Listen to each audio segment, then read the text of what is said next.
तो बुध और चंद्रमा की युति के बारे में हम बात कर रहे थे। बुध और चंद्रमा की युति जब आपके चार्ट में विभिन्न भाव में बने तो इस युति के किस प्रकार के परिणाम आप लोगों को देखने को मिल सकते हैं, इस वीडियो में जानेंगे। अगर दूसरे भाव में आपके लगन चार्ट में ये युति हो तो इसके किस प्रकार के परिणाम आप लोगों को देखने को मिल सकते हैं। चंद्रमा और बुध या फिर बुध और चंद्रमा का दूसरे भाव में होना यह आपकी वाणी को बहुत ही ज़्यादा इम्प्रेसिव बना देगा, आपको स्पीच की अच्छी क्वालिटी देगा, आपकी आवाज़ बहुत ही सुरीली होगी, अच्छी होगी। आप में कुछ हद तक आवाज़ के माध्यम से दूसरों को प्रभावित करने की क्षमता बहुत ही ज़्यादा होगी नॉर्मल लोगों की तुलना में। देखा जाए तो बुध और चंद्रमा का दूसरे भाव में आना ये जातक को किसी भी प्रकार के संगीत से जोड़ सकता है, किसी भी प्रकार के लेखन से, या जातक एक बहुत बड़ा वक्ता हो सकता है। बुध जहाँ भी चंद्रमा के साथ आ जाते हैं, यानी बुध की जो क्वालिटी है, बुध के जो गुण हैं, उनको भी आप बेहतर तरीके से यूटिलाइज कर सकते हैं चंद्रमा के साथ होने की वजह से, क्योंकि चंद्रमा है वो आपकी कल्पना शक्ति है, आपकी इमेजिनेशन है। उस वजह से आप यहाँ बुध के गुणों को भी ग्रहण कर लेते हैं साथ में। जब भी इस प्रकार की स्थिति होती है तो जातक बहुत ही बुद्धिमानी से अपने कार्यों को पूरा करता है। हमेशा वो अपने दैनिक जीवन के प्रति या अपनी ओवरऑल लाइफ के प्रति बहुत ही बुद्धिमानी से जिएगा। उसके हर फैसले में उसका विवेक झलकेगा, उसकी बुद्धिमत्ता झलकेगी। बुध और चंद्रमा का यहाँ आना हालांकि आपकी इनकम में कुछ हद तक उतार चढ़ाव जरूर दे सकता है, क्योंकि चंद्रमा है वो बहुत ही ज़्यादा चंचल प्रवृत्ति को दिखाते हैं और चंद्रमा बहुत जल्दी अपना राशि परिवर्तन भी कर लेते हैं, काफ़ी फास्ट मूविंग है।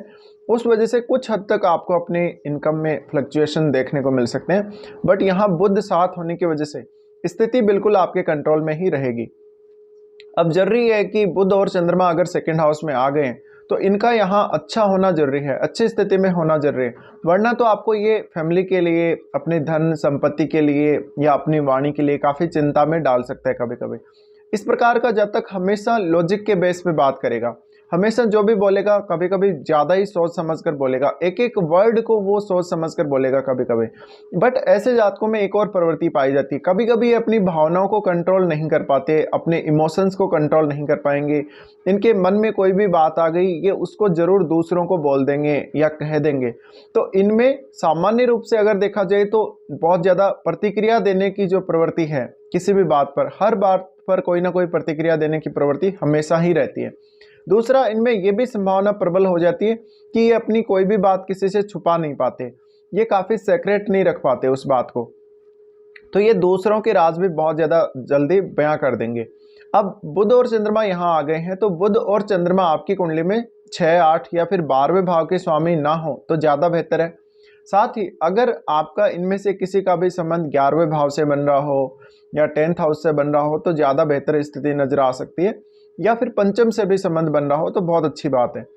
अब इन ग्रहों के यहाँ आने की वजह से हमेशा आपको एक अच्छी मैनेज करने वाली स्थिति में आपको पाएंगे और कुछ हद तक धन की स्थिति काफ़ी अच्छी देखी जा सकती है, पारिवारिक स्थिति काफ़ी अच्छी देखी जा सकती है।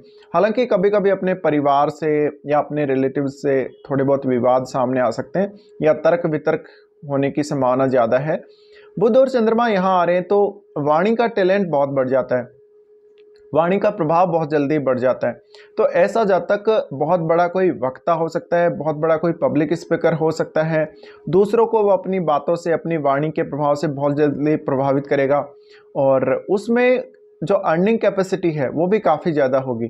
ऐसा जातक हमेशा बहुत ही इम्प्रेसिव पर्सनैलिटी वाला होगा, काफ़ी चमत्कारिक व्यक्तित्व वाला होगा और थोड़ा सा जो चुलबुला नेचर है इन जातकों में देखने को मिल सकता है कभी कभी।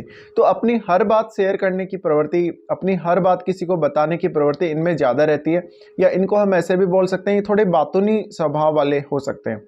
चंद्रमा और बुध जब सेकेंड हाउस में आ गए हैं तो फैमिली के जो कार्य हैं वो आपके जीवन में बहुत बड़ी हलचल उत्पन्न करते हैं। फैमिली से जुड़े हुए कोई भी कार्य हो सकता है, धन संबंधी या फैमिली के खर्चे मैनेज करने हैं या फैमिली का कोई अन्य कार्य आपको पूर्ण करना है।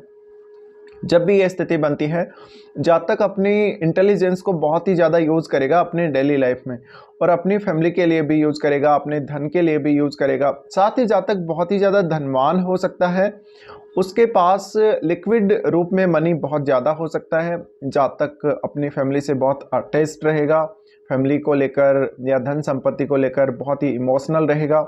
जातक अपनी इच्छाओं को, अपने इमोशंस को कभी भी कंट्रोल नहीं कर पाएगा। ये स्थिति में अक्सर जातक अगर लालच कर ले, अगर पैसे के लिए कुछ ऐसा काम कर ले जहाँ पर वो बहुत रिस्क ले रहा हो, तो मोटा पैसा ऐसा जातक गंवा सकता है कभी कभी। तो ऐसे जातकों को किसी भी प्रकार से धन और संपत्ति के मामले में रिस्क नहीं लेना चाहिए, रिस्क लेने से बचना चाहिए।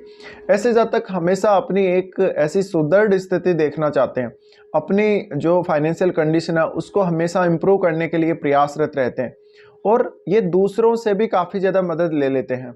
बट यहाँ चंद्रमा साथ है, चंद्रमा साथ है तो वाणी से काफ़ी उदार बनाता है।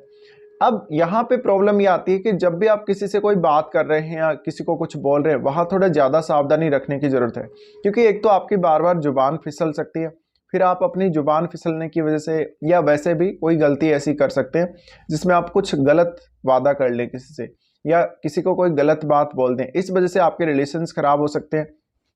बुध और चंद्रमा जब सेकंड हाउस में होंगे तो दोनों की ही दृष्टि अष्टम भाव पे पड़ेगी। अष्टम भाव पर दृष्टि पड़ने से अष्टम भाव से रिलेटेड कोई भी कार्य करने के लिए ये स्थिति काफ़ी अच्छी रहेगी। आपको कोई फैमिली बिजनेस को संभालने या किसी भी अन्य प्रकार का बुध या चंद्र से रिलेटेड बिजनेस करने के लिए ये स्थिति काफ़ी अच्छी कही जा सकती है। फिर यहाँ पर जातक को ओवर अटैचमेंट से बचना चाहिए, किसी भी रिश्ते में या किसी भी अन्य प्रकार से आपको ओवर अटैचमेंट नहीं रखनी चाहिए। ऐसा जातक पैसे को लेकर थोड़ा ज़्यादा सतर्क होगा, उसकी इच्छाएं, उसकी मनोकामनाएं धन से, फैमिली से बहुत ज़्यादा जुड़ी होंगी, अपनी प्रॉपर्टी से बहुत ज़्यादा जुड़ी हुई हो सकती हैं। तो जातक को यहाँ इमोशनल होने से इसलिए बचना चाहिए क्योंकि इमोशनल होकर वो कोई गलत फैसला ले सकता है। चंद्रमा के साथ यहाँ बुध आ जाते हैं, तो अब बुध हैं वो आपके इंटेलिजेंस को दिखाते हैं और चंद्रमा आपकी इमेजिनेशन, आपकी स्पीच को दिखाते हैं। इस वजह से आप में जो इंटेलिजेंस होगा वो खुलकर सामने आएगा। तो ऐसे जातक कुछ नया सीखने में, कुछ नया बोलने में या किसी की नकल करने में काफ़ी माहिर हो सकते हैं। ये अच्छे, हम बोल सकते हैं कि एक कवि बन सकते हैं, एक अच्छे वक्ता बोल सकते हैं आप इनको, या फिर ये बहुत ही अच्छे कोई ना कोई ऐसे हंसी मजाक करने वाले व्यक्ति हो सकते हैं जो काफ़ी फेमस होंगे।